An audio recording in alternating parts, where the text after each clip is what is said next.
রূপালী জগতের ঝলমলে আলোর অন্তরালে লুকিয়ে আছে আধার।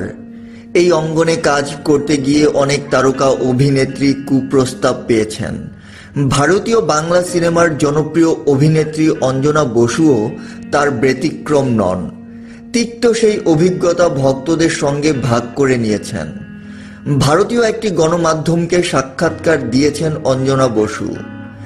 এই আলাপচারিতায় এই ঘটনা বর্ণনা করেন।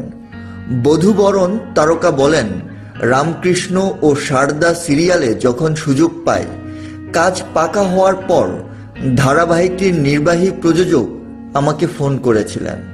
তিনি বলেছিলেন তার সঙ্গে রাত না কাটালে আমি নাকি সেই ধারাবাহিক থেকে বাদ পড়ব। এরপর অঞ্জনা প্রযোজককে সাফ জানিয়ে দেন এটা পারবেন না, প্রয়োজনে তারা তাকে বাদ দিতে পারেন। যদিও তেমন কিছু ঘটেনি, কারণ সেই ধারাবাহিকের জন্য অঞ্জনাকে নির্বাচন করেছিলেন পরিচালক। যদিও আতঙ্কে থাকতেন এই অভিনেত্রী। এই প্রস্তাব পাওয়ায় ভীষণ কষ্ট পেয়েছিলেন অঞ্জনা।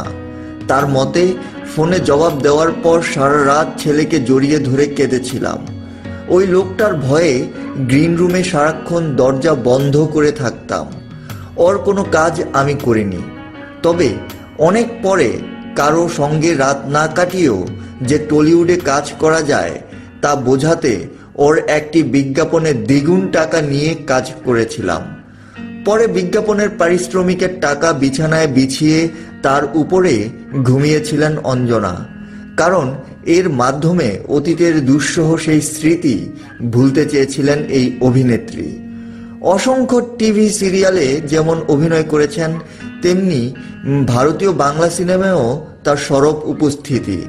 প্রযোজক ছাড়াও এক পরিচালক অঞ্জনাকে কুপ্রস্তাব দিয়েছিলেন। সেই ঘটনাও বর্ণনা করেছেন বাই বাই ব্যাংকক তারকা। অঞ্জনা বসু বলেন, এক নামী পরিচালক, তার বয়স এখন অনেক, তিনি তার সিনেমায় আমাকে নিতে চেয়েছিলেন। এরপর তার অফিসে গিয়ে তাকে সঙ্গ দিতে বলেন। জানিয়েছিলেন সেই সময়ের অনেক নামী অভিনেত্রীরা নাকি তাকে সঙ্গ দেন, কিন্তু আমি সাফ জানিয়ে দেই যাব না, তাতে আমাকে বাদও দিতে পারেন। কাজ পেতে কখনো আপোষ করিনি। অঞ্জনা বসু কলকাতায় অবস্থিত একজন ভারতীয় অভিনেত্রী। তিনি মডেলিং দিয়ে তার অভিনয় জীবন শুরু করেন এবং ধীরে ধীরে তিনি 2003 সালে আলফা বাংলায়, বর্তমানে জি বাংলা নামে পরিচিত, প্রচারিত রবির আলোয় দিয়ে তিনি সকলের নজরে আসেন। 2005 সালে তিনি রাত 12:50 নামে একটি ভূতের চলচ্চিত্রে অভিনয় করেন, যা করার পর তাকে পিছনে ফিরে তাকাতে হয়নি।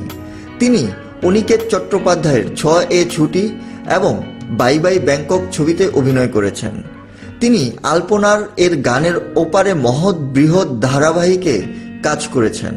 সোনার হরিণ, দেবদাস, বিধির বিধান এবং স্টার জলসায় প্রচারিত বধূবরণে কাজ করেন।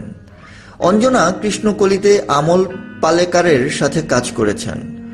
অঞ্জনা বসু অভিনীত উল্লেখযোগ্য চলচ্চিত্র হল যারা বৃষ্টিতে ভিজেছিল, 6 ছুটি, বাই বাই ব্যাংকক, ল্যাপটপ, বোকেশ ফিরে এলো, আবার বসন্ত, কিশমিশ প্রভৃতি। ধন্যবাদ সবাইকে সঙ্গে থাকার জন্য।